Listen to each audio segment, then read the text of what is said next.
অস্ট্রেলিয়ার দাপুটে জয়ে শেষ হল বিশ্বকাপের এবারের মিশন। ওমানের বিপক্ষে ৯ উইকেটের বিশাল ব্যবধানে জয় তুলে নেয় অজিরা।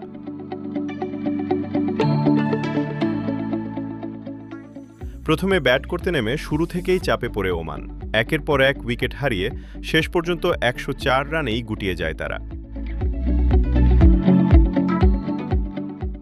দলের পক্ষে সর্বোচ্চ ৩২ রান করেন ওয়াসিম আলী।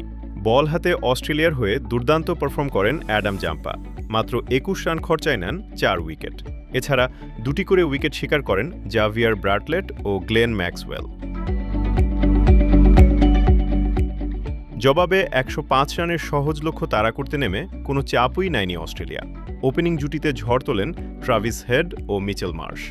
৬৩ রানের জুটি গড়ে ৩২ রান করে ফিরেন হেড। এরপর জশ ইংলিশকে সঙ্গে নিয়ে জয় নিশ্চিত করেন দলনেতা মার্শ। ৩৩ বলে ৬৬ রানে অপরাজিত থাকেন তিনি। মাত্র ৬২ বল হাতে রেখেই জয় তুলে নেয় অস্ট্রেলিয়া।